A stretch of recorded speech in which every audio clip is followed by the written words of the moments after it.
मित्रांनो नमस्कार। दुग्ध व्यवसाय करणाऱ्या आपल्या बांधवांसाठी अत्यंत महत्त्वाची आणि आनंदाची अपडेट आहे, कारण की महाराष्ट्र राज्य शासनाने दुग्ध व्यवसायाशी संदर्भात एक अतिशय महत्त्वाचा आणि मोठा निर्णय हा घेतलेला आहे।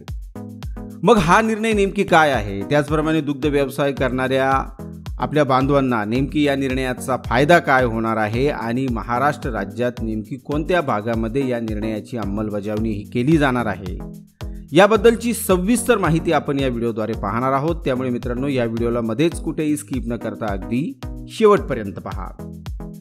तर पहा मित्रांनो, विदर्भ आणि मराठवाड्यातील 19 जिल्ह्यांमध्ये दुग्ध व्यवसायाला गती देण्यासाठी दुग्ध विकास प्रकल्पाचा टप्पा 2 राबविण्याचा निर्णय हा 13 ऑगस्ट 2024 रोजी महाराष्ट्र राज्य मंत्रिमंडळाची जी बैठक झाली त्या बैठकीमध्ये घेण्यात आला। आता यासाठी 149 कोटी रुपये खर्चास मान्यता देखील देण्यात आली। प्रकल्पाची एकूण किंमत 328 कोटी 42 लाख इतकी असून त्यापैकी 179 कोटी 16 लाख हिस्सा हा शेतकरी आणि पशुपालकांचा आहे। राज्याची अर्थव्यवस्था $1 ट्रिलियन करण्यामध्ये शेती व शेतीपूरक व्यवसायांचा समावेश असून यामध्ये दुग्ध व्यवसायाचा देखील वाटा आहे आणि त्यामुळेच त्या अनुषंगानेच हा निर्णय घेण्यात आला आहे। मित्रांनो, विदर्भ आणि मराठवाड्यातील नागपूर, भंडारा, चंद्रपूर, गोंदिया, वर्धा, बुलढाणा, यवतमाळ, वाशिम, गडचिरोली, अमरावती, अकोला, छत्रपती संभाजीनगर, बीड, हिंगोली, जालना, नांदेड, लातूर, धाराशिव आणि परभणी या जिल्ह्यांमध्ये हा प्रकल्प 2026-27 पर्यंत राबवण्यात येईल। मित्रांनो, यापूर्वी 2016 मध्ये हा प्रकल्प विदर्भ मराठवाड्यातील 11 जिल्ह्यांमध्ये राबवण्यात आला होता।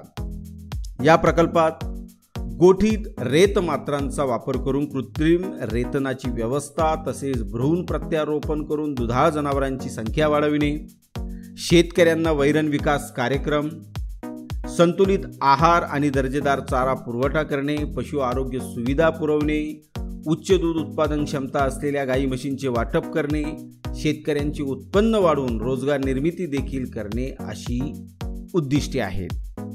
मित्रांनो, या 3 वर्षांच्या कालावधीत या 19 जिल्ह्यात 13,400 दुधाळ गाई आणि म्हशींचे वाटप करण्यात येणार आहे। या प्रकल्पाचे मुख्यालय नागपूर येथे राहील, तसेच जिल्हा प्रकल्प अधिकारी याची अंमलबजावणी करतील। तर अशा प्रकारे मित्रांनो, ही जी योजना आहे ती आपला विदर्भ आणि मराठवाड्यातील 19 जिल्ह्यांमध्ये राबवली जाणार आहे। अतिशय महत्त्वपूर्ण आणि दुग्ध व्यवसायाला चालना देणारी, दुग्ध व्यवसाय विकास करणारी अशी ही योजना आहे आणि ज्याचा निश्चितच फायदा आपल्या दुग्ध व्यवसाय करणारे जे बांधव आहेत त्यांना नक्कीच होईल। आशा आहे मित्रांनो, ही इन्फॉर्मेशन तुम्हाला नक्कीच आवडली असेल, यूजफुल वाटली असेल, महत्त्वपूर्ण वाटली असेल। जर मित्रांनो हा व्हिडिओ तुम्हाला आवडला असेल तर नक्कीच या व्हिडिओला लाईक करा आणि ही जी योजना महाराष्ट्र राज्य शासनाने राबविण्याचा निर्णय घेतलेला आहे याबद्दल तुमचं वैयक्तिक मत नेमकी काय आहे ते देखील या व्हिडिओच्या कमेंट बॉक्समध्ये कमेंट करा। आशा आहे मित्रांनो तुम्हाला हा व्हिडिओ नक्कीच आवडला असेल। जर मित्रांनो हा व्हिडिओ आवडला असेल तर नक्कीच या व्हिडिओला शेअर देखील करा। धन्यवाद मित्रांनो।